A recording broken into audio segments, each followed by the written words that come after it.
Hi everyone, welcome to Bank Holiday Monday with your host Arsh Ellahi. And in today's session, I'm going to be talking about 30 deals in 30 days challenge. More importantly, today's session is a lot about mindset, and I'm going to be sharing with you my personal experience of something that I went through yesterday, believe it or not, Bank Holiday Sunday. And it's not going to be property related, but I'm going to push it back into property and some of the barriers and the challenges that I went through and how I've kind of bought myself out the other end within a very short space of time. So before we do that, please let me know, can you hear me nice and loudly and clearly? Just a quick yes or no in the box, that would be great. I'm also joined online today with a young lady. Her name is Lenka. She's going to be talking to us about her property journey as well. So before we go any further, I would like you to, in the box, just quickly state what's your experience with property, what's your experience with deal sourcing, etc. So it could be that you could say that I've got a portfolio of properties. Some may say that I'm completely new to property, and the reason why you're on this webinar. If you could, that'd be great. So let's get moving straight on. So first of all, I want to say thank you for trusting me with your time. I'd say this afternoon, it's actually this morning. I want to say thank you for trusting me with your time, because I appreciate lots of things that you can do. Bank Holiday Sunday, beautiful day. Sorry, it's Bank Holiday Monday, beautiful day. And there's lots of other things that you could be doing, but you've decided to spend your time here with me this morning, and I'd like to thank you for that. So by the end of the session, what we're going to be looking at: how to get started in property with no money and no experience, how to make cash flow from simply controlling properties, how to find vendors direct and negotiate the best deals, and also how to start getting into the 30 deals in 30 days challenge. So why would you listen to me? Now, I'm going to put some stuff out there. There's lots of people out there that are teaching property strategies. There's lots of people out there that have probably been in the game probably a couple of years. So why me? So first and foremost, I would say I'm an industry leader. And now that's a big claim. The reason why I say I'm an industry leader is because I'm the only person in the property industry to have founded a property investment platform called the Property Investor app, which is the UK's first property investment marketplace mobile application. If you haven't already done so, please go and download the app by going to your smart store, your smartphone app store, and type in Property Investor. I'm a property investor first and foremost. I've got the best part of 1,100 tenants, so my income is all generated from property, and I'm not one of these that makes majority of my income from training. I'm a sourcer. I'm one of the UK's leading deal traders that sources over 500 properties per year. I'm an author and feature writer in a #1 Amazon bestseller called Boom Bust and Back Again, and I'm a columnist of 2 very well-known property publications. As I said, as a best-selling author, the book is called Boom Bust and Back Again. I'm a property trainer. I've helped hundreds of people achieve financial freedom. And if you haven't already done so, in I think it was April last year, in lockdown, I released a property podcast called The Property Rebel. It reached within the top 10. I think we got to #5 of the actual general podcast chart. So we did really well on launch, and we continue to do well as we reach hundreds of countries around the world. So it's a top 10 property podcast called The Property Rebel. If you haven't already done so, go to Google Podcasts, Apple Podcasts, Spotify, Stitcher, just to name a few of the places. We release a new podcast every Tuesday at 6 a.m. So I always put this up at the start of every webinar. I don't mind saying that. There's going to be a couple of slides which have been repeated through the last few webinars. I don't mind saying that as well. What are your goals for 2021? So at the start of 2020, at the start of 2021, you would have set yourself some goals. Some of them could have been to do around cash flow. Some of them could have been to do around building a property business, a property portfolio. It could have been to do your personal goals. So you wanted to escape the rat race, you wanted to secure your family's future. What does that look like to you? Now, because the reason why I say that is I want to ask you a question. What does success look like to you? And whilst you do it, just literally in the box, write down what success is like, looks like to you. Now, I can see that online we've got quite a few people, and in particular, we've got one young lady that I know that has got a very large portfolio. And it'd be interesting to understand what success looks like to her as well, because you would have thought with a large portfolio, she's already very successful, but she's always striving for more. So whilst you do that, I'm just going to have a quick look at some of the answers that are coming in. So we've got some beginners, got a couple of people that have got a couple of buy to lets, and then we've got some people that have got experience looking after HMOs. Okay, so this is a really good one. Not having to work to live. You should. That's an interesting one. And if you look at that deep down, there's lots of psychological things that we could cover on that, and I'm going to cover that. In actual fact, George, thank you for bringing that up. People have portfolios looking for more quality B&B properties, financial freedom, more leisure time. Okay, that's a really good one. Success equates to financial freedom. Okay, but what does financial freedom look like to you, Roger? The reason why I say that, because financial freedom looks like lots, it can be different to everyone individually. So financial freedom could be having a number of properties. Financial freedom could be having a certain amount of cash flow coming every month. It could be time freedom. So doing what I want to do rather than what I need to do. Okay, that's really interesting. Again, deep, that's quite deep as well. So Beatrice said, inheritance for my children and wider family. Okay, so we've got some really deep goals today. So I'm glad I've done the slides that I've done now, because this is going to really hit home with you.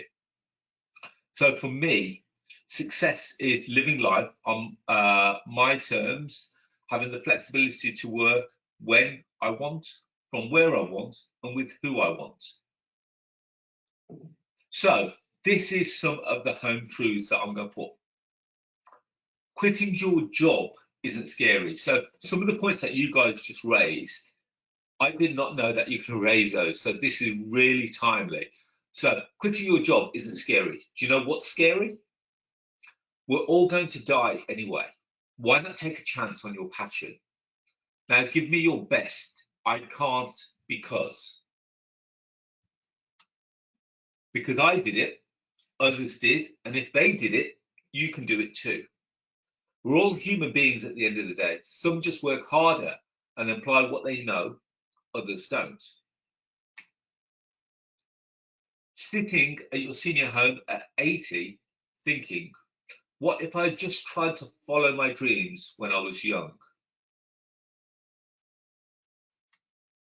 I'm only telling you this because I believe in you and I know that you can do it. Know why?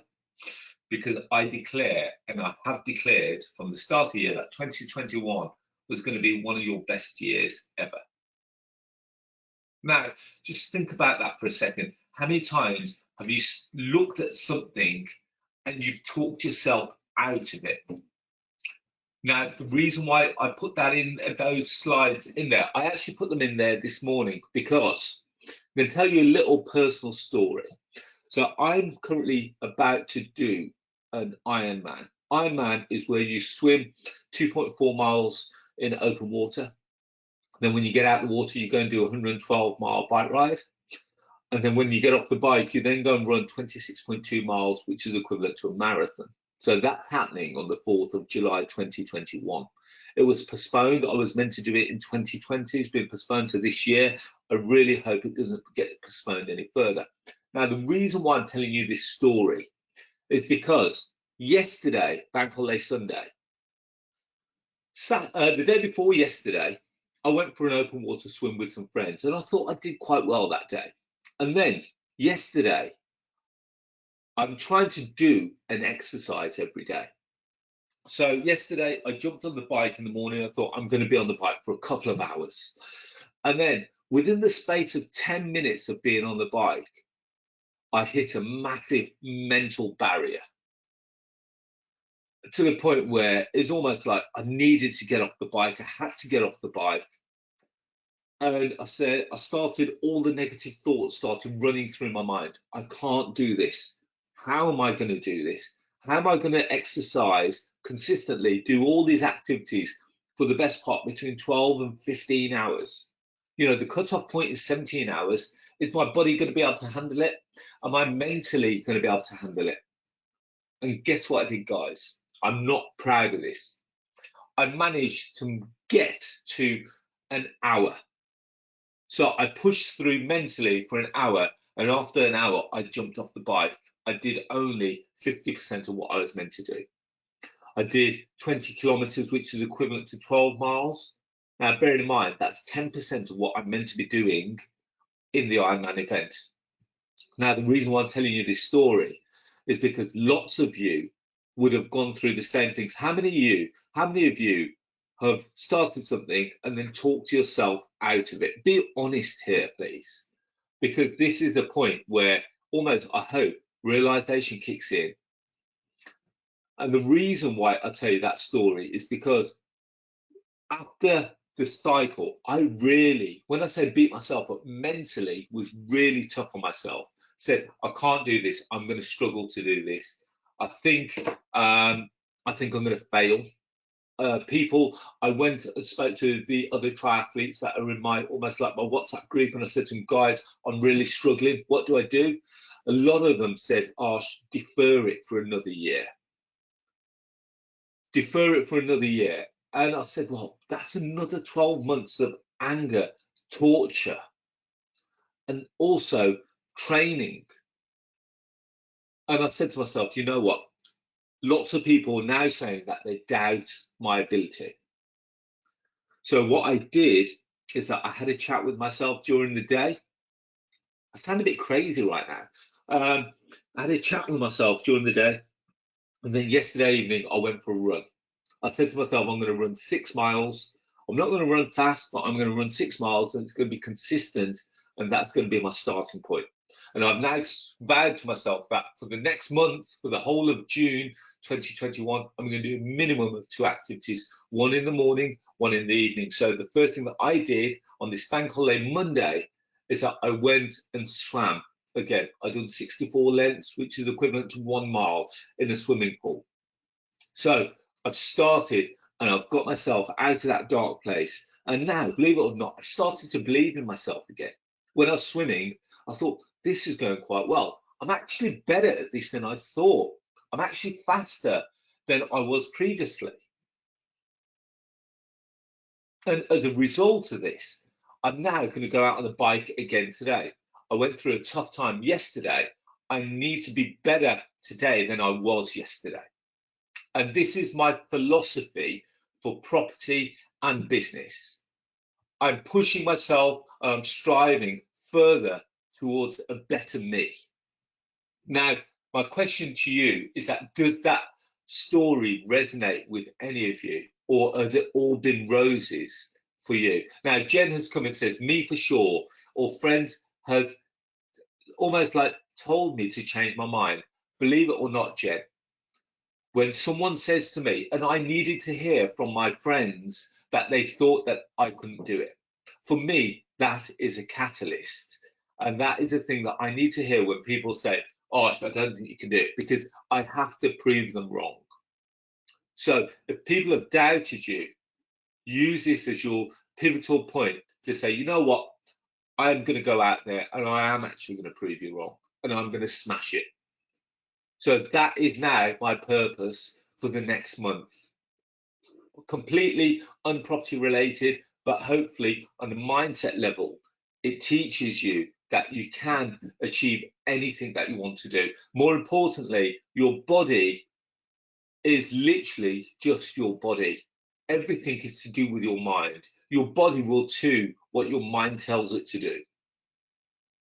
So in that respect, I have to get my mind into the right place so that I can say, you know what, I can do this. So when my body is completely exhausted and it's saying, I can't do any more, you stop listening to your body and you get your mind in check and you keep pushing on. So in the swim this morning, I said I was going to go out and do 64 lengths. I didn't start with the 64 length goal. I just did it 1 length at a time, 1 length at a time. Once I got to the first 10, then I said from 10, I went to 20, from 20 to 30. And the same goes with property. And I'm going to show you that today.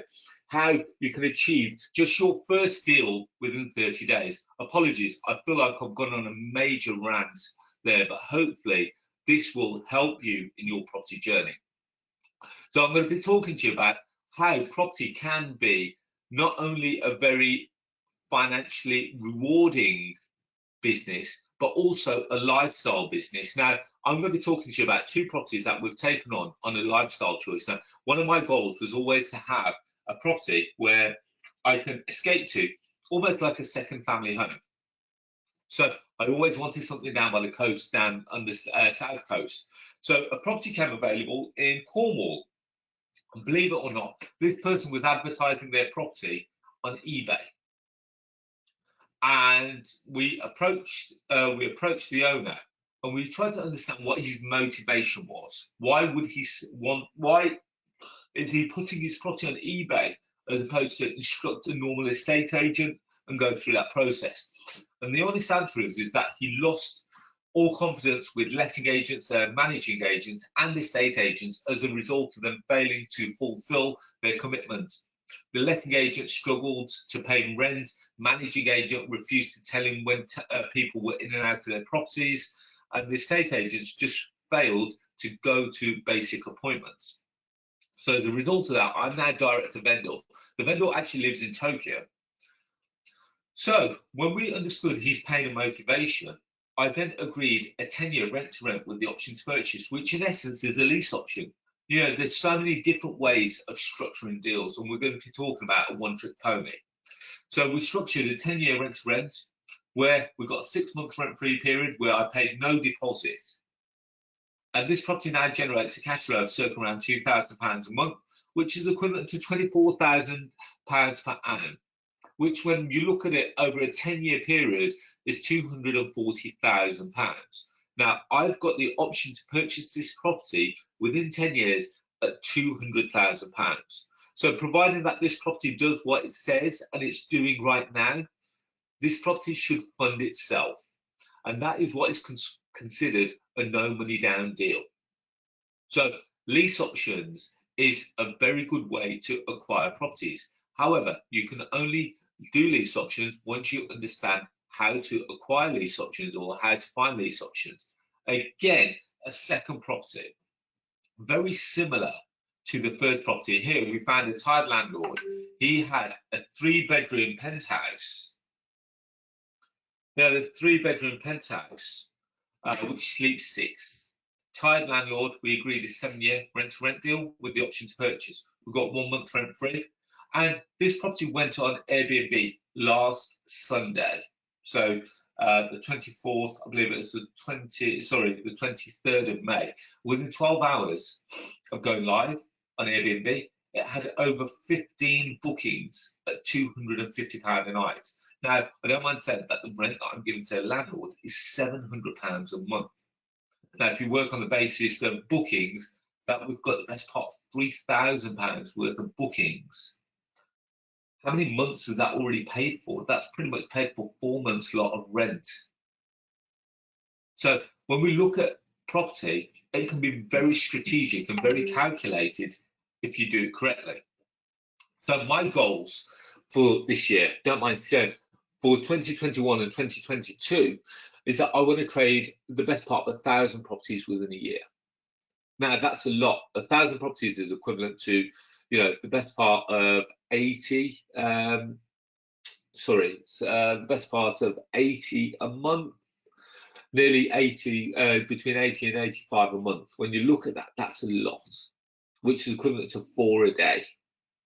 So that's what the kind of numbers that I'm looking at. So from a business point of view, I want to become the largest well-known deal trader in the UK, and I want the Property Investor app to become the #1 platform for property investment deals. As well as that, on a personal goal, I want to complete the Ironman. I'm not going to defer it for another year. I refuse to let it defer for another year. So these are some of my goals. Now, why I love deal trading is because, as you can see there in big red letters, there is no risk. The reason why I say there is no risk, you're not buying the property.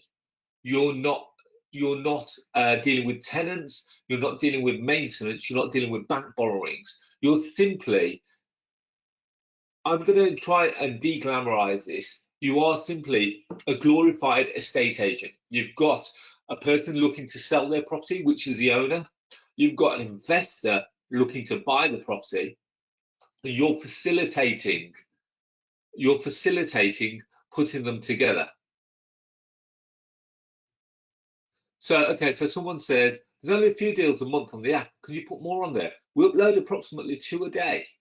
So I'm not sure if you might just need to do an update on that. So not tying up any money.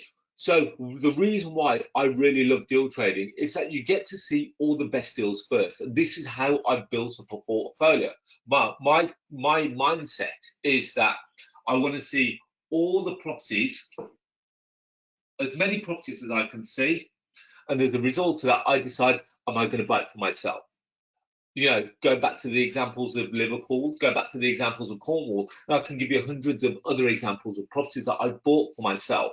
Another deal that we did this week that I haven't put in this slides, not yet because it's not fully secure, a property in Wolverhampton that was being offered to me, direct to vendor at 450,000. We've now negotiated it down to 350,000, which means that we've got the best part of 20% discount, just slightly over. And as a result, what we're aiming to do is do a £100,000 refurb on it, and that property is then going to be worth the best part of £700,000 to £750,000. Now, if I wasn't deal sourcing, I would not have seen that opportunity, because that property would have probably gone on the open market, and then I would have been battling or in a bidding war against 20, 30, 40 other property investors. Now, one of the things with deal trading is that if you're direct to the vendor, you're in almost like a one-horse race. You know that you've got the first option at that. So with deal trading, you don't have to stick to your local area. I'm based in Wolverhampton. I've taken properties on in Cornwall, taken properties on in Liverpool, and more importantly, I'm going to be talking to you about a lady called Lenka who has done this all over the country. There's no solicitors involved if you're not buying it. There's no surveyors involved if you're not buying it, because you're simply facilitating the sale. No refurbishment works, no builders. Basically, there is no risk. You don't own anything, so there's nothing that can go wrong. The worst case scenario as a deal trader is that the deal doesn't sell, and you use this as your almost like a way of going back to the vendor and saying, guys, okay, I think we need to readjust the price. How many times have you seen an estate agent put a property on the market, let's say at £100,000, and within a month, they've not had much success in selling it? So they come back and say to the vendor, I think we need to drop the price. That's exactly what we do. We drop the price and say, guys, okay, we put it out to this many investors. It hasn't really had any bites. And as a result of that, let's see what we can, can we drop it by another 5,000? Can we drop it by another 10,000 to make it more attractive? Now, the one thing I will say is that there are lots of people that literally only focus on one kind of deal. Lots of people will focus on becoming a one-trick pony. They only look at below market value opportunities, but then they miss all the other opportunities out there, such as the full market value.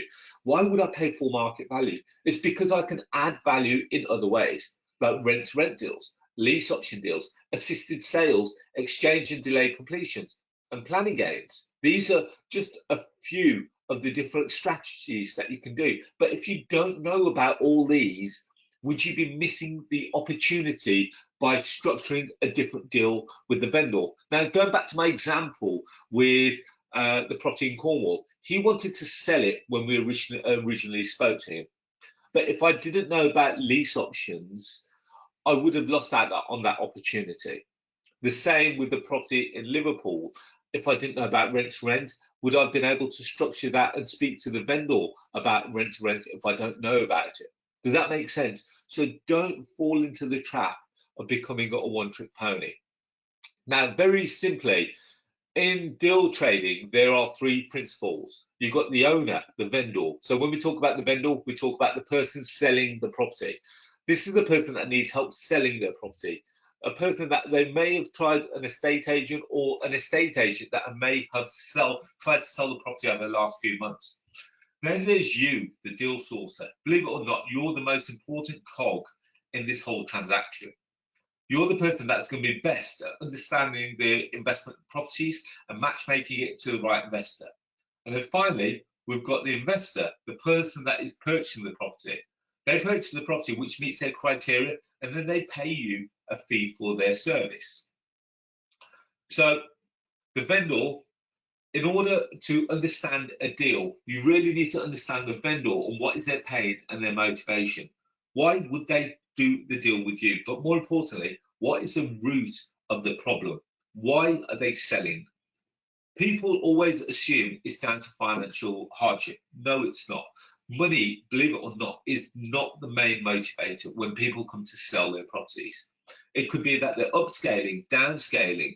It could be that they go through financial hardship. It could be that they're going through personal relationship issues. They could be retiring. Lots of different reasons. You need to understand what is the pain and what is the motivation. Don't just assume it's financial hardship.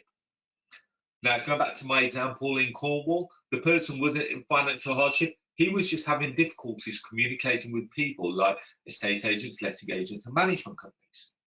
So I worked on the basis that he was motivated, but he wasn't in any real pain financially. So I structured the deal in a manner which created a win-win. He was happy to keep the property, providing that someone was going to give him a guaranteed rent, so he didn't have to deal with letting agents, managing agents, or estate agents. He just needs someone that was going to openly communicate with him. And this is where I added value. I added value to it, and I proposed the rent-to-rent or the lease option to him. And then I decided to keep that one. But then, in a normal circumstance, if I was to go and sell that one, hopefully an investor would have seen the value that we've added to it, and then we put this opportunity out onto the platform and sell the deal. Now, my train of thought is very simple. When I look at something, I'm looking at it from 2 points of view. Would I invest in this myself?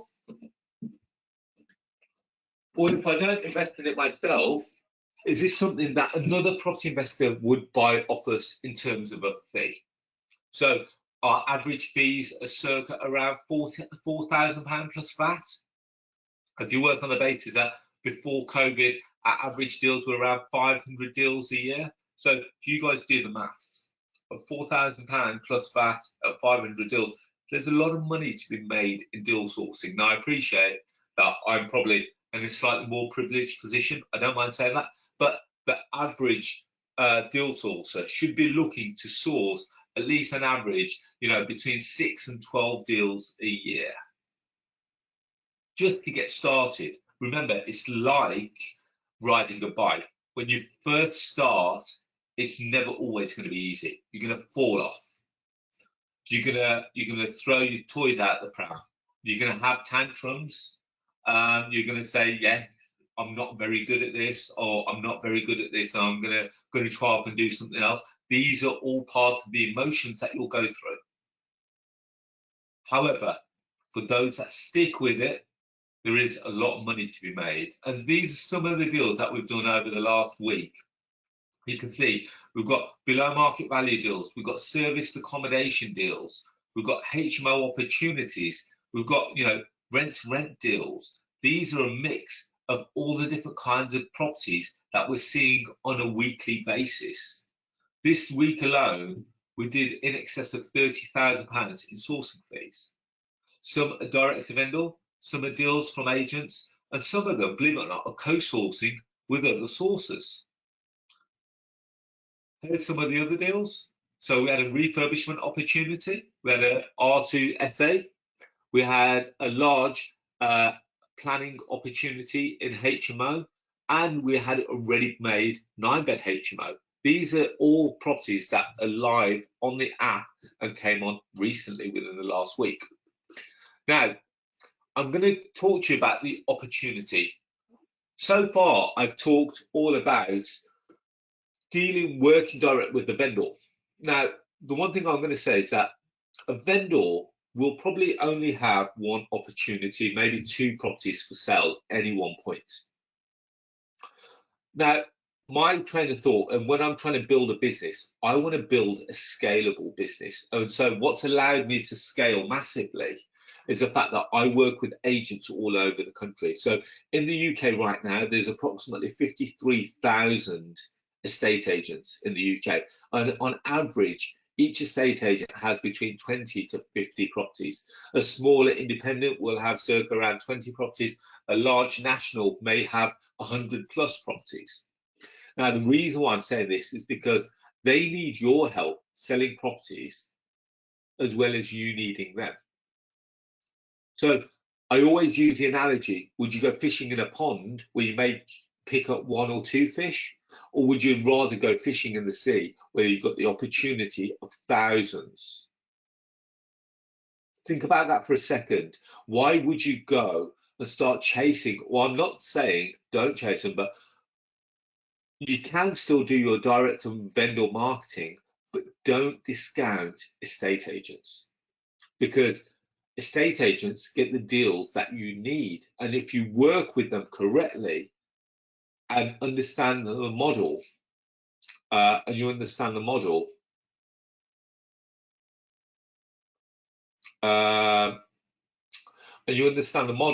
there's no reason for you not to make a successful deal. Now, I'm going to answer this question. Sorry, I took a pause there while this question comes in. So Anthony says, you say no risk, but you're tied into a 10-year lease on the Cornwall example. That's 120 times £700 and potentially 120 times council tax payments unless ASD tenanted plus utilities. That carries a risk. Also maintenance. Is the owner landlord going to cover the maintenance cost if you're running it? As I say, I certainly wouldn't if I were in their position. Now, Anthony, great question. Now, why don't you turn your mindset around and look at it from another point of view? Someone has handed you their property where you're not paying a deposit. You're not tying up 25% deposit. You're not paying stamp duty. You're not taking any legal fees. So, okay, Anthony, I'm going to be kind to you, Anthony. With your mindset right there, that means that you will never ever buy a property because the risks remain the same. When you buy a property, your commitment is to the mortgage company. You're tied in for 25 years to that mortgage company. Now, with my deal, and in order to get involved, buy the property, you need a 25% deposit as minimum. You then need legal costs. You need stamp duty costs. Yes, you're going to need to do some maintenance along the way, but before you take on the property, you would have done your due diligence. In Cornwall, have you heard of the staycation boom? I've had that property now 2 years. And in that, every month, during the high season, we generate on approximately between £6,000 to £8,000 a month in bookings. And if you don't believe me, do you want me to open my Airbnb account right now? Remember, I'm paying the landlord £700 a month. Now, if I've got a £6,000 booking that month, I pay the landlord £700. I'm not saying that I generate £6,000 every month, but within the high season, I'm working on the basis that in the high season, we're working on 100% occupancy. In the low season, we're working on 20% occupancy. So I need to make sure we've got enough money in the pot from the high season to cover the low seasons, but we still make on average £2,000 a month. Does that make sense? So I'm glad you really picked up on that, because we really need to adjust your mindset so that you understand the risks. Now, remember, when you look at a property, you're not buying it yourself. You don't have to buy it. My philosophy is, am I going to buy it for myself? Am I going to keep the deal myself, or am I going to sell it?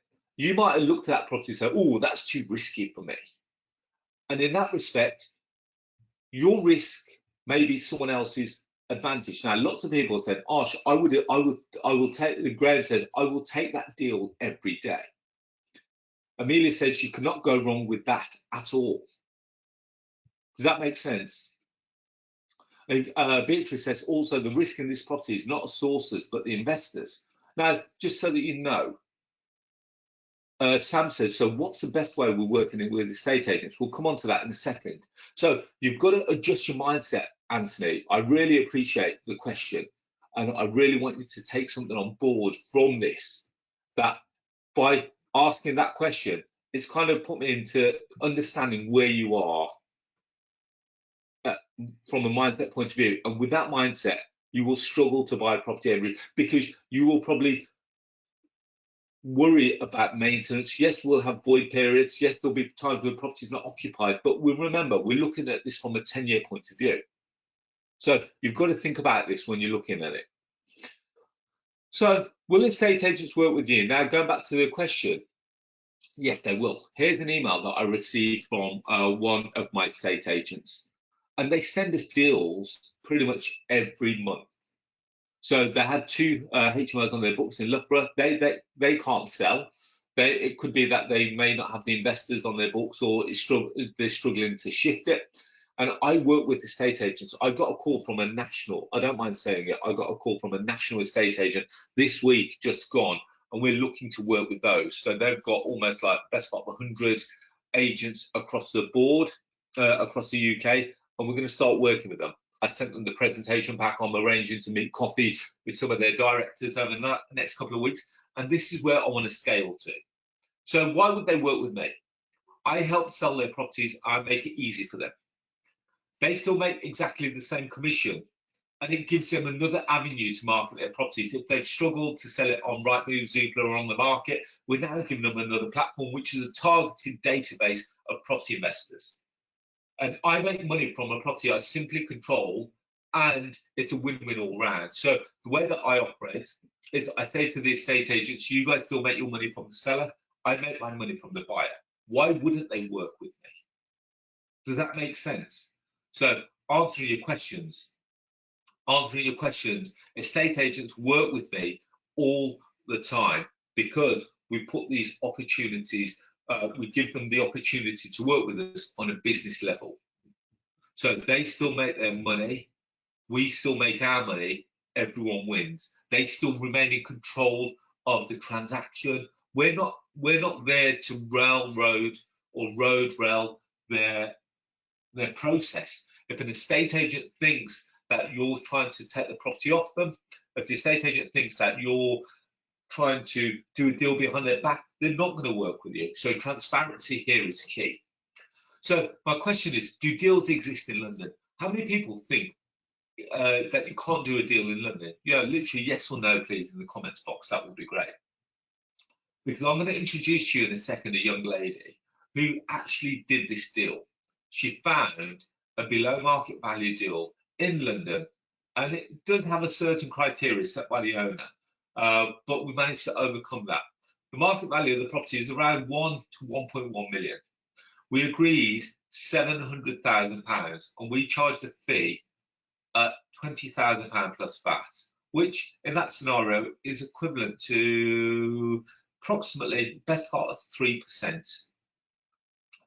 So I'm going to introduce you to a young lady called Lenka. So let me just quickly unmute her. Let's see if she's online. Just waiting for her to join. So Lenka started working with me since June. So it's actually been almost like a year. So hi Lenka, how are you? Hi Arsh, I'm good. How are you? Good morning, young lady. Good morning. Right, so Lenka, do you want to introduce yourself? Who is Lenka? What are you all about? Where are you based? Tell me about your property experience so that these guys can get an indication as to, I suppose my first question is, are you an experienced property investor? I wouldn't call myself experienced. I'm still learning. I have been in on this training for the past year. So today is exactly 1 year since I signed up. Previously, I have done 2 mini courses, 3 months courses, which did not really work for me, but it was just total basic about properties. And yeah, I wouldn't call myself experienced yet. Okay, fine. So Lenka, since you've been with me, so I can't believe it's actually been a whole year. Congratulations. You managed to put up with me for a whole year. Well done. So since you've been with me, there's approximately, I think, 6 deals. Is that right? But the thing with Lenka is that she has done extremely well. So can we go through your deals, if that's okay, Lenka? And then I'm going to give people the opportunity to ask you questions. Is that okay? Yeah, no problem. So first property that you bought to me, mixed use property, and this was the one in Stockton-on-Tees where we had to deal with the vendor, Tony. Yeah. Yes. Okay. Originally it was a below market value deal, but you converted it into a 5-year lease option. Okay. So do you want to tell us what his scenario was? He was living in the UK, but he was really desperate to move to Middle East. He was in real rush and he was very tense. It was a little bit tricky for me because I suffer with anxiety myself. So I really just couldn't make the phone call and just feel comfortable or confident to explain to him how it works, because firstly, I was new to this. And secondly, he was just freaking me out. So I was just helping you. I was asking you for help with this conversation and with his situation to see what can be done. So yeah, we exchanged several emails, then we agreed to jump on a call with you, and then you just took over. But it has been an incredible learning point for me, because I have got a lot of insights from it that I'm using for my next phone call, and I'm just getting so much more confident and comfortable with my own phone calls to new people now. Okay, fantastic. So this deal, so we negotiated it by Gumtree, we found it by Gumtree. It took approximately 2 hours to source. All in all, to get the whole deal across the line, it took the best part of a month, because obviously it's a lease option, which means that solicitors had to get involved. But the actual transaction to negotiate it and to sell it on to an investor was the best part of the day. Would you agree? In terms of manner? Yeah, that's correct. Okay, so deal number 2. This is what I would consider your flagship. Well, when I say your flagship deal, it was your flagship deal up until about 2 weeks ago. So this is the phenomenal London deal. So talk to us about this one, and Stephen. Stephen, okay, I found this advert on one of the advertising platforms. It had a very minimal description. It was really strange price, I think 99p or something like that. So I just contacted the vendor, and he explained me what is going on. So he basically had an elderly person living in the property, and yeah, they were looking to sell this property only on the condition that this old gentleman can stay and living in this property rent-free. It was kind of tricky, but I found it really interesting, and especially because I live in London myself, I knew what price this property can be. I mean, the price was really cheap when I had a discussion with him, and I knew how much this property could possibly be worth. So once again, we jumped on a call with you. You had a great conversation with the vendor, and yeah, on that same phone call, we have actually arranged a viewing. So this is the only property from all of the properties that I have sourced that I actually personally went to view. I did the videos and pictures, and yeah, we just took it from there. So once again, the phone call has been incredible, because I cannot even explain how much value you can get from these phone calls. So even for me, when I started 1 year ago, it has been extremely scary for me just to pick up the call and speak to somebody because of my anxiety. And this way, when Arsh is helping with the phone calls, you are learning so much that this is just incredible. You can use it again and again and again, and just become comfortable with your next phone calls and grow with that. You have to push yourself out of your comfort zone to grow, and you will naturally become more confident. It just comes with practice. Okay, so I mean, this is one where we've charged £20,000 plus VAT for. So, and then also we've also done this. So this has got what I would consider a multi-strategy approach. So we structured one deal with the vendor, and then we sold the deal with one price. So we structured one price with the vendor, we structured another price with the investors. So that is what is considered an assisted sale. So I think we structured 650 with the vendor. We sold it to the investor at 700,000. So it means that there's 50,000 uplift there, plus we charge a sourcing fee. So it means that we've potentially generated £74,000 off that one deal. So that is a phenomenal deal. Now, deal number 3, lease option in Plymouth. So do you want to talk to us about that one? Yeah, this is again deal which I think I have found around 6 months ago, if I'm not wrong. I can't remember the exact time, but yeah, I spoke to the lady who purchased the property. They kind of put a little bit of money into it, and what they were trying to do is to get a license, HMO license on that property, but obviously because it has been in the process of getting the license, it did not really have much value to us yet. So I just kept in touch with her, probably on a monthly basis, and I was just following up with her what's going on. Yeah, when I think it was 2 months ago, the latest, when I actually spoke to her again, and she confirmed that they have, then they now have 10 license for a 10-bed HMO, so it has been confirmed, but they decided to put it on sale with local agents. So I was just questioning her decision, like, are you sure? Because like the agent is going to charge you fees after the sale. You can actually sell this property with us and it will be completely free of charge to you, so you can hopefully get more money with us, plus you will save on the fees. She said, well, she understands the situation, but she already gave it to the agent, so she said she's going to watch the situation for a month and then get back to me. I think she contacted me even sooner than 1 month later, and yeah, she gave us the permission to actually put it on the app. I believe we started with sale advertisement, which did not go down very well. So then we jumped on a call with her again, and we actually discussed or arranged this option with her, which worked out really well because it got sold within, I think, 3 weeks, and she's very happy. So success. So going back to my original point is just because the deal doesn't sell doesn't mean that he will be that it's a dead deal. You use that as motivation to go back and renegotiate the deal, and that's what we did. We turned it from below market value opportunity to a lease option opportunity. We told them the reason, the benefits why for doing that, and as a result of that, we put it back out with its new figures and its new approach, and it sold very quickly. Now, again, deal number 4, rent to rent in London, Lenka. This is one that you dealt with an agent, and it was sold, completed. We charge a £3,000 fee. Is that right? Yeah. So let's get on to the meaty deal, or let's get on to meaty deal. Deal number 5.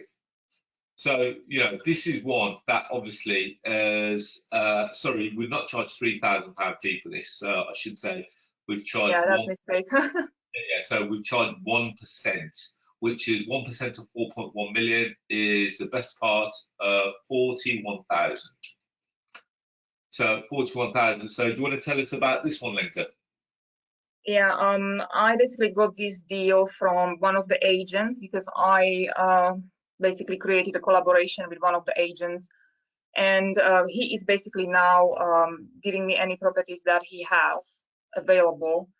So I'm the first person who's seen it, and then if we are not interested, he is just showing it to somebody else. So it has been incredible because on our WhatsApp group, one day you posted a message about some investors that are looking for investment properties in Luton, and from what this agent has provided me with, all of the deals that he has, he basically gave me a spreadsheet.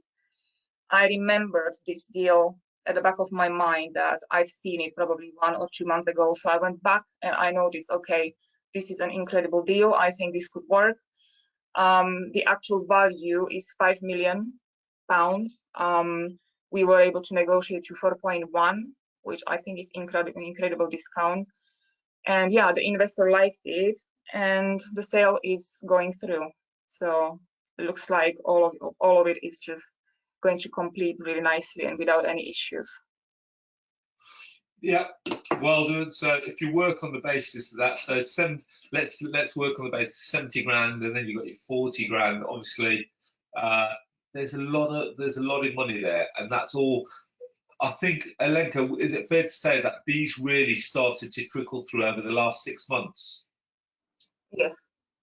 The first few months you spent time on just understanding what you had to do and the different style of property types, and then as a result of that, these 5 deals have come in off the back of that. So Lenka hasn't really worked on volume, she's just worked on deals that have got a decent kind of fee in there.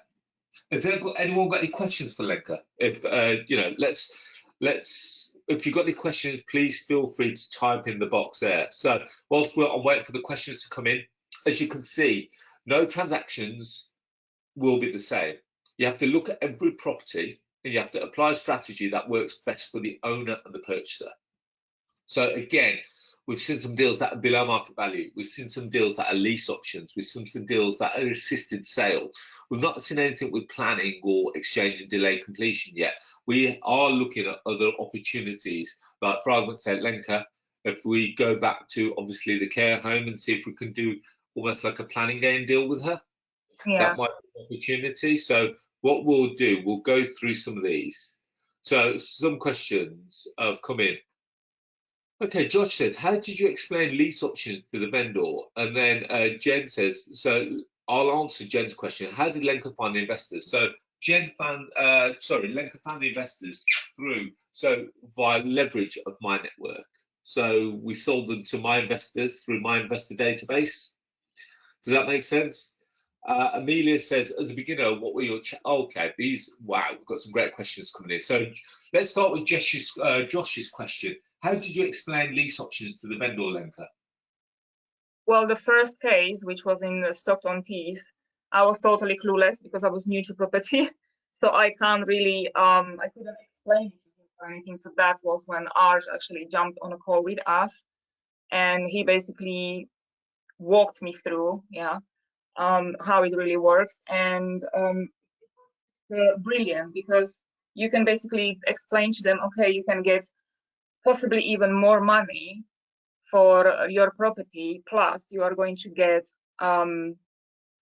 monthly rent from the property for the next probably 7 years. It depends how long the lease option is arranged for. So you will not only get your, let's say, full asking price, but you will also get the rent that you are getting from the property throughout that period. Also, the property can be purchased anytime between those 7 years. So this is something that is really attractive to the investors as well. So yeah. Okay, so right, let's quickly go through. So I'm just quickly going through. So Amelia says, as a beginner, what were your challenges? My challenges, like I said, because I suffer with anxiety, that is probably my biggest challenge. It was to actually pick the phone up and speak to people, because even on 30 deals in 30 days challenge, which was my first day actually trying to source properties, that was the first day where I actually found a property. So my first day online, and I actually made it. But I just simply wasn't able to do the calls because Arsh created some mini groups where we were supposed to make phone calls. And I remember the guys from the training, they were like, Lenka, come on, jump on the call and like put yourself on loudspeaker and we can just listen to your conversation. And I just freaked out. I said, no, I can't do this. My heart was beating. I was sweating. My voice was shaking.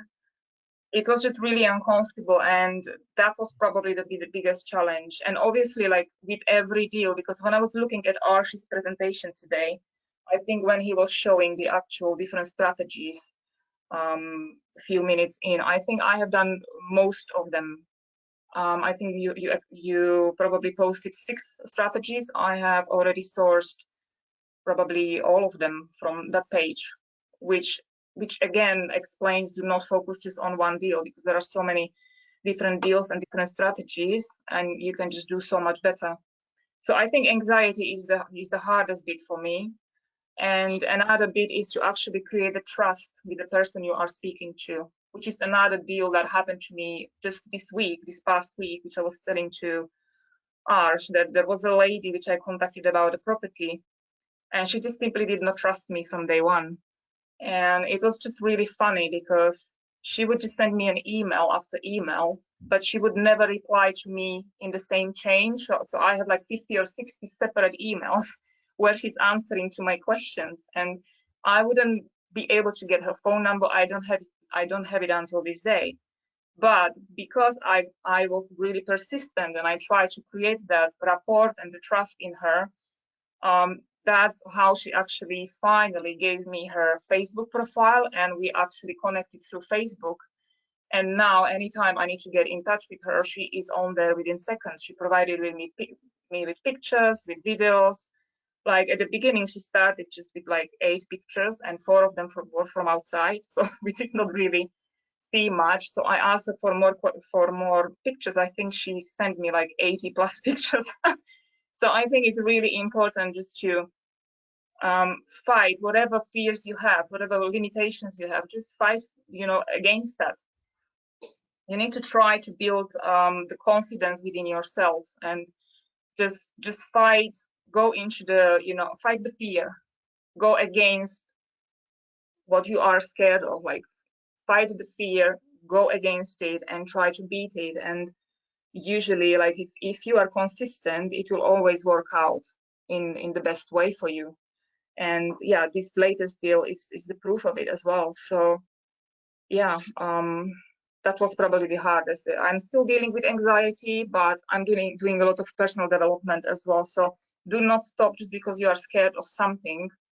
Do not let that stop you.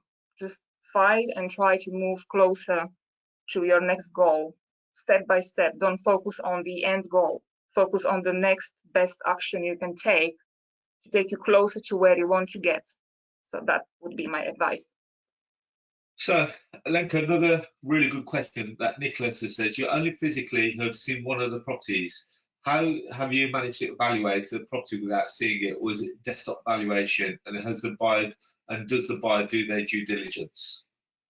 Yes, the buyers always do their due diligence, obviously. And also, I went to see the property in person, so I could see if there has been any serious, issues with it or not. And also, I have called probably 8 or 10 agents in the area. So based on the information that I provided them, and based on what is available for sale in the area, and based on the fact that the area is getting a really big uplift in the next coming years, they all confirmed what I thought was the right value. So yeah, I think once the area is going to be uplifted, the value will go up even more. So I think, yeah, this is probably one of the deals that I'm most proud of. So, okay. So a guy called Dawood says, auctions, good place to find deals. You've started working with auctions recently, haven't you, Lenka? Yeah, again this past week, that was the first time that I finally got through to, it is actually an agent that is in close collaboration with auctions. And once again, I had several phone calls with them just to, build a little bit of trust. And yeah, it looks like this coming week, I will have several properties from them, and we will just go through it and to see what works, what doesn't work for us, and we will go from there. But I was very, very excited about that. So, okay. Yeah. Brilliant. So we've got lots of questions. If it's okay, what I'm going to do, Lenka, can you stay online? And what we'll do, we'll get through the rest of the presentation. You've got loads. There's so many people showing so much love for Lenka today. So more important, Lenka, are you able to stand live? Let's get through the rest of the sure, no problem. Okay, we'll go through the questions at the end. Is that okay? Mm-hmm. So,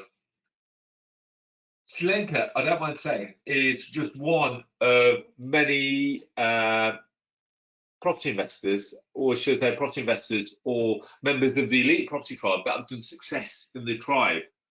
Ashley says that I'm proud to say I'm part of the EPT. Started his journey back in 2018, now full-time in property as an investor, sourcer, and project manager.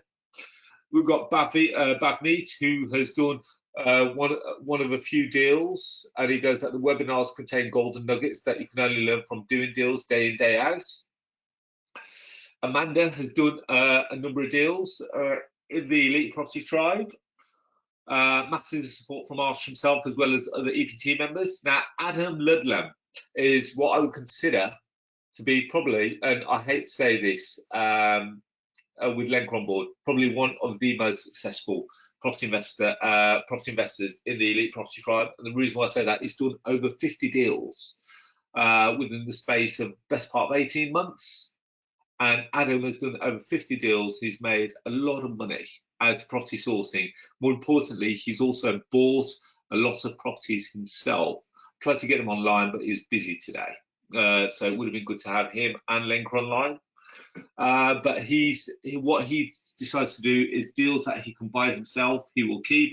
Other deals that are not for him, he will sell. And we've done multiple deals through the Property Investor app. So I could talk to you about, lots of success in the tribe. Some people have been on that started their journey as a sourcer, and all the properties, a lot of the properties that you see on the Property Investor app have been sourced by sources or people from the Elite Property Tribe. So all sourced by myself and other EPT members. EPT stands for Elite Property Tribe. You can go to propertyinvestor.app.co.uk, or you can download the app by searching for Property Investor on the app stores. So other deals done into 2020, you can see a real mixed bag of ready-made HMOs, below market value deals, rent-to-rent deals, service accommodation deals, lease option deals. Now, just briefly, before we get on to another massive Q&A session, I just want to briefly mention about the Elite Property Tribe. And what the Elite Property Tribe is, it's a 52-module online training program, which we set up. This is one of my flagship training programs. And the reason why I set this up is so that I can train up you to become a real all-rounded property investor, so that you can go off and find a load of deals, and we can sell the deals onto the property. We can sell the deals on the Property Investor app, where we both make money. So this is how it works. We teach you how to source all kinds of cash flow strategies, such as deal trading, rent-to-rent deals, lease option deals, HMO deals, service accommodation, commercial to residential deals. And it is 52 modules of online training. As well as that, you get fortnightly live deal clinics and problem solving webinars with me. So I hold them every fortnight on a Monday between 7 and 9 p.m. You also have the ability to come and shadow me in a day in the office with me all throughout the year. So it's not just one day, you can have multiple days throughout the year. We've got to just structure them so that our diaries fall in line with each other. As well as that, as Lenka said, we have you have the ability to book daily 10-minute calls with me to discuss opportunities and support. So if you've seen a property and you're not sure about it, or you want to know a little bit more about how you can go off and do the research on it, I've got a daily booking link which I share just with the Elite Property Tribe members, where they can book a call with me and they say, yes, okay, this is the property, this is where I found it, and what do I do with it from now? It could be that within that 10 minutes, we jump on a call with the vendor, like I've done with Lenka, and we close the deal. In excess of that, we've got 4 live virtual meets throughout the year. This is where we have keynote speakers. You get access to a platform called the Elite Property Tribe or the Elite Property Circle, which has access to over 400 hours of previous webinars and recordings. So in essence, there's over 107 webinars on the platform. You can watch them as and when you like, and it's a training program that you can watch all throughout the year. You get to JV and sell your deals to Arsh's investor database. So when we say JV, you send a deal to me, we put it up on the platform, and we do a 50-50 split on the fee. In excess of that, you get access to all my useful contacts, and you get access to all my contracts, templates, and spreadsheets. One of the questions that came in was about deal analyzers. How do you analyze them? Lenka uses the cash flow calculator that I've got on this on the platform, and as a result of that, that pretty much spits out the numbers. Yes, it's a deal, or no, it's not. On top of that, you've got the WhatsApp group and the Facebook groups for support. Now, talking about the shadowing day, top right-hand corner, a guy called Jay Uday. He came to the office for one day just before lockdown last year, and within one day, he managed to negotiate 2 HMOs with source packaged and we sold them on to our investors and made 10 grand in fees within 1 day. Now, what a shadowing day does, teaches you how to become a yes machine, because when you're at home alone, you might be making lots of calls, but I can't hear you. So what I ask you to do at a shadowing day is to spend the day in the office with me, where you're sat right opposite me. I can listen in on your calls, and I can appraise the calls and tell you what went right and what needs improvement. And from your first call at the start of the day, you'll see a massive improvement right throughout the day, to where at the end of the day, all the agents will be saying, all the vendors will be saying, yes, okay, let's get you moving forward and getting a deal done. So the shadowing day is what people consider as almost like the day where the light bulb moment kicks in. Now, moving forward, 30 deals in 30 days challenge, we start with a day of action. It's a day where we start looking for deals. It's a day where we start speaking to vendors and agents. It's a day where we start appraising deals, a day where we look at the returns on investment and yields. And it's a day where you work in groups with other EPT members. And it's a day what I would consider a day on the phones. And it is Friday, the 11th of June, only available to EPT members. So this one, just due to restrictions and lockdowns, etc., it's going to be online Zoom events. Normally we meet in person at a hotel in Wolverhampton. This time it's an online event. Hopefully the next 3 that we do throughout the year will be in person. So on that day, it is a case of getting you all together, breaking you down to little groups. And some of you will be looking at Rightmove, some of you will be working with agents, some of you will be working with auction houses, some of you will be going direct to vendor. The aim is to get deals out on that day. So just to give you an example, here's some of the modules that we cover. So we look at what is a deal, we start looking at investors, we start looking at sourcing strategies, we start looking at the different kinds of sourcing.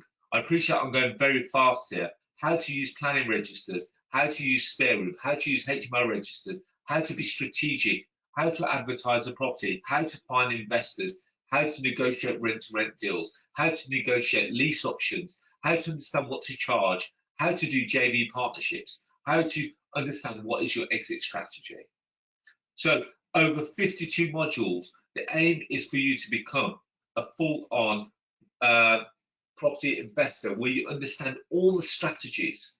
So the Elite Property Tribe is not just about training, it's about mentorship and accountability, because I will always be by your side. As Lenka said, anytime you get stuck, you pick up the phone to me and say, oh, okay, I've seen this deal, or I've spoken to this investor, or I've spoken to this owner, and they don't really get what I'm offering. This is where I pick up the call with you. We have a call with that person and we get the deal done. I help you with the negotiations and I help solve your problems. You'll have my personal mobile number and you're in a WhatsApp group with all the other EPT members, which is a very supportive community. Now, one thing that I give you as part of your accountability is an EPT learning journal. And in that learning journal, I want you to document everything that you do. So every call that you make, who you've spoken to, why you've spoken to them, which property it was related to, and what was the outcome of that call. This is part of the journey. This is part of the process. Now, if you want to know more about the EPT, I've got some links here. You've got bit.ly/EPT info. You have to, it's capital and case sensitive, or if you want to join, it's bit.ly/EPT. You join the EPT. So here's some of the other guys that have shown. So you can see the WhatsApp group, we've got the Facebook group, and here is the accountability journey. So you can see your intentions and goals. You can see the accountability journal. I want you to be accountable so that every time I call you, I'll say, okay, I'll tell you what, Amelia, show me your accountability journal. How many people have you called this week? And as a result of that, you should be writing out every person that you speak to. More importantly, what is the follow-up from that call? Because it's all very well you saying, yeah, okay, I'm going to call this person. But as Lenka said earlier on in the session, if you don't follow up, you know, the people that are not motivated today will be motivated in a few months' time. And Lenka has done a number of deals as a result of the follow-up. So what does it cost to join the EPT? The cost of joining the Elite Property Tribe, the full price of it is £6,000. However, you don't pay £6,000, you pay £3,000 up front, and then the other £3,000 is paid only once you've succeeded and have done deals. Now, to get access to all the modules, you can go to bit.ly/join the EPT. Now, I give people every opportunity to try and work with me. The reason why I say that is because the upfront payment for me is not the be all or end all. The main motivation for me is making sure that you do deals. So like I said, the initial payment is 3,000. You can pay that in one payment, or you can do it over a 12-monthly payment plan, which is a little bit more expensive. I don't mind saying that. I'm very clear about that, at £350 a month. And the reason why we do that is because we take 12 credit card transaction payments, which costs us money as well. So it's either 3,000 up front or 12 payments at £350. Now, if you pay monthly, you will be drip fed 4 modules every month. Whereas if you pay upfront and straight away, you will get access to all 52 modules plus all the bonuses as well. So if you're interested, you can go to bit.ly/EPT info, or if you're interested in joining straight away, you can go to EPT monthly. So there's all the ways that you can get involved. So if you want more info, go to bit.ly/EPT info. If you're want to join in one payment, you want to go to bit.ly/join the EPT, and then to join monthly, go to EPT bit.ly/EPT monthly. Now I'm going to use this opportunity to go through all the answers, to go through all the questions. Okay, so Lenka says, can you please put all the so a couple of people are saying, can you please put the links in the chat? Very good idea. So send to all. So there we go, and I'll also put it in the chat as well. So you've got the links in the chat there. So brilliant. So let's keep moving on. Let's go through the questions that have come up. Okay, so Amelia said, I recently signed up to another deal packaging course, and that begins at the end of June. Is there any other opportunities that work with you besides buying the course? Well, if you've got deals, you can send them in to us. We won't appraise them, and we'll look at them and we'll say, yes, we can either sell it to our database or not. The one thing I would say to you, Amelia, is that you've got to ask yourself the question, do you get the level of support that we offer in the EPT? Have you got the person that you can pick up the phone to? Have you got the WhatsApp group? Have you got the 10-minute calls? Have you got the live calls, etc.? Does that person come on the phone with you and jump on the calls with you? I doubt they do. So you may want to consider, is that the right program for you? If you're completely new to it, do you want to have someone holding your hand? Because this is a big part of the program. I'm there to hold your hand every step of the way. Okay. Okay, so Heather says, does it ever happen that having a really successful rent-to-rent deal, that the landlord sees how well it's going and wants the property back or wants to increase the rent? Now, Heather, not necessarily, because as part of doing the rent-to-rent, you're putting a contract in place so that they can only really take property back off you if you've defaulted or whether you've created a breach in the agreement. Remember, it's a legal document. So Dowd says, can only people in the tribe put deals on your app? People in the tribe get preference, if I'm honest, Dowd. But if you've got a deal and you think it's worthy, you can approach us. You can upload the property on the app. Is that okay? Okay, so Graham says, I'm happy to send you deals which I find regularly. Okay, so just so you know, any deals that come to us which are not EPT members, we will not appraise. We will literally look and say yes or no. So again, Graham, if you want to do that, you're more than welcome to. You can upload the deal via the Property Investor app. On the app itself, you can see a sell your property button on the app, and you can upload it. We can have a look at that. Okay, so Tom said, support is very critical in this property self-education business. I completely agree. We can all talk about it, and you know, with all due respect, everyone goes on a weekend workshop, but then after the weekend workshop, sometimes life gets in the way. Life gets in the way, and as a result of that, you don't necessarily do what you set out to do. Whereas if you've got someone to hold your hand and keep pushing you to see what you're doing, to keep pushing you what you're doing, there's no reason for you to fail. Beatrice says, if I pay monthly, do I have the same support as those that pay fully? Absolutely. Okay, so Darren says, do you offer single day shadowing if not on the EPT course? So the cost of coming in to do a shadow day is £1,500 for the day. So yes, you can come and spend one day in the office on a shadowing day, but it is £1,500. Okay, so let's get through some of the questions. When you find a sense of brand, okay. Right, okay. So Thomas asked a great question. Hi Arsh, hi Lenka. When you find a property, do you send the breakdown of the deal to the app, see if a property investor is interested before you tell the estate agent to take it off market? How does that work? How does taking it off the market work? So Lenka, can I, instead of me answering these questions, because people say that I make things look very easy, let me put you through to Lenka, who is going to tell you her process as how she deals with it. So Lenka, Okay, so yeah. Sorry, did you understand the question? Yeah. Yeah. So basically, once I find a deal, or if I am basically discussing something with the agent, I always tell them, okay, I would like to show this property to Arsh based on the feedback, based on everything that I prepare for him, pack it for him, show it to him. If he's happy to put it on the property app, that's when I actually go back to the agent and I arrange the exclusivity with them. So no, they don't take the property off the market straight away. We have a process where I get as much information as I can about the deal.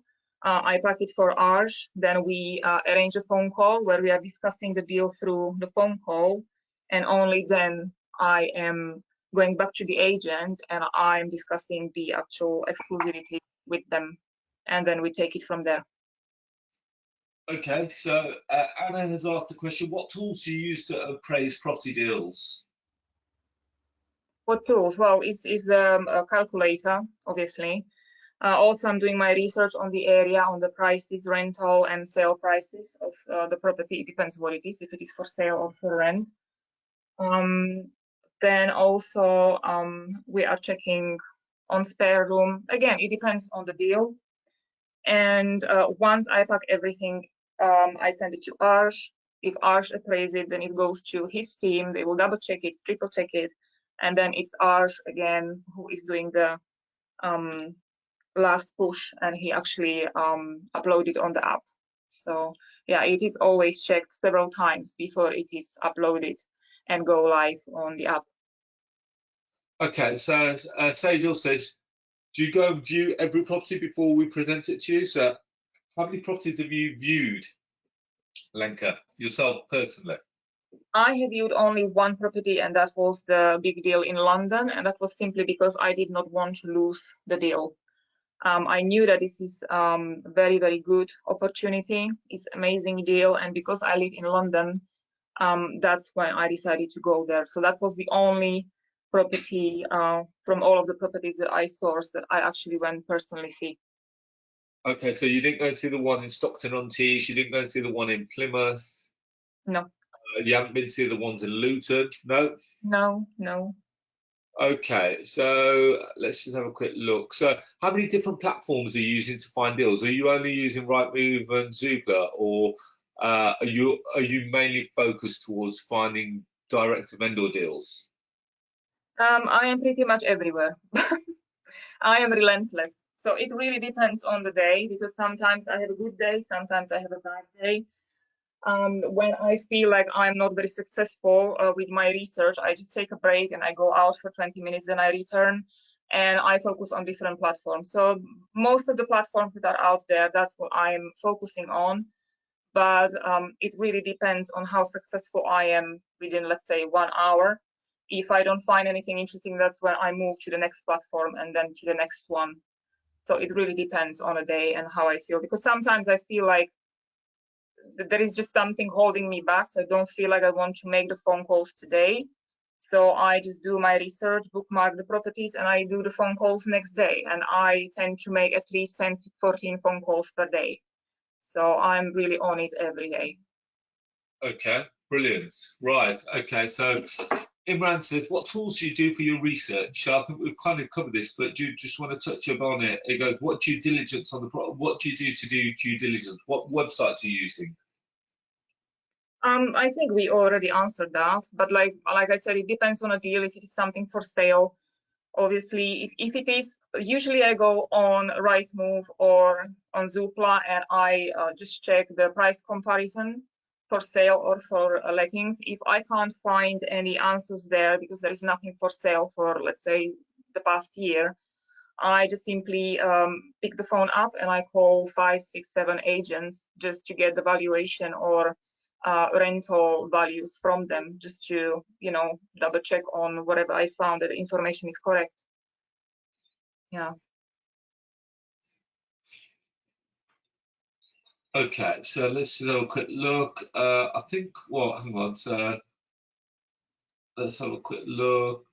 So Jen has said most investors want off-market deals. How did she overcome this issue? I don't understand the question because we only work with off-market properties. Okay. So any properties that we actually post on the app is off-market property. So it's deal that is not on the market. Okay. Let's keep moving forward. Okay, so I think that's all the questions. Do you want to just stay online for a second, Lenka? Yeah. Yeah. Sure. So as I said at the start of the presentation, do something today that your future self will thank you for. Because, you know, as I said at the start, there will be times that you question yourself, and if you don't do something about it today, you'll be in a position almost like in 12 months down the line thinking, well, should I have done something about it? Should I have not? Or should I, you know, and you'll kind of kick yourself the amount of opportunities that you've missed as a result of that. So you have to, the first step is by taking that leap of faith. And again, you've got to calculate the risk. What's the risk? What's the worst case scenario that is costing you the best part of £3,000? Best case scenario, you're going to get one deal that's going to pay yourself back. And that's all it takes, one deal to pay yourself back. And these are other people that have done success in the tribe. So we've got Sandeep Baines. She joined 3 years ago with no property experience, facing difficult times. I've helped her do a number of deals. We've got Christos, who did a number of deals at the moment. I think he's got about 10 deals on the go right now. We've got Priscilla, who has joined the EPT and has met some great people and has increased her confidence in the EPT. As well as becoming an EPT member, you can use the leverage of the Property Investor app to negotiate deals with vendors and agents, and that gives you so much. That gives you so much credibility as a property sourcer. So when agents call me and they say, "Are you working with Lenka?" I can say, "Yes, I am." Whereas if they came to me and said, "Are you working with, for argument's sake, Sagel?" I'll say, "Sorry, I don't know who Sagel is because they're not part of my team." So does that make sense? So you're part of a much bigger opportunity. So just to recap, 52 modules of online training, fortnightly deal clinics, shadowing days in the office with me, daily 10-minute calls, 4 live virtual meets, the next one being the Friday, the 11th of June, access to over 400 hours worth of previous webinars, get to sell your deals to my database, you get access to my contacts, as well as the support and the community of the EPT WhatsApp group and the Facebook group. Plus you get access to contracts, templates and spreadsheets. And again, to join, look at the links that are in your chat box and you should see them. So if you are interested and you're still sitting on the fence, I'm not in the office today, I'm working from home today, but you can contact me tomorrow. Here's my office number. There's my email address. If you've got any questions you want to email me, please feel free to do so. Or if you want to book a call with me regarding the Elite Property Tribe, whether you're interested in the Elite Property Tribe or you're thinking about it or you want some questions about the Elite Property Tribe, you can book a call by clicking that link. So that kind of brings us to the end of the presentation. Let me just answer a couple of the final questions. So Dale said, just to clarify, I thought you were finding deals online. Do you mean that the deal you're packaging is offline because you reduced the price? No, so we find deals online, so it could be that they're listed online with agents, but then we use that property to then package onto our investors, onto an offline database. Hopefully that kind of makes sense. Okay, so say you said, so if you don't view, then how do you estimate refurb costs based on pictures given to you? A vendor may not always know what you're looking to see. Now, that's a good question. Now, a lot of the stuff when it comes through, you have to put an estimate in there, but it will be down to the investor that takes the property on to go and do their own due diligence. So everyone says, what strategies would you use to do joint ventures? It all varies because, you know, joint ventures all depends on what you're bringing to the table, who's bringing in the cash, who's bringing in the deal, and so many different ways. You know, joint ventures are a completely different topic, if I'm honest, Imran. Okay. So I'm just trying to think. I think we've pretty much answered all the questions. Right, okay. So as always, guys, if you want, you're more than welcome. You're more than welcome to get in contact with me. You can call me at the office as from tomorrow. You can send me a quick email if you want, or you can book a call with me. As always, guys, I wish everyone the world of a success.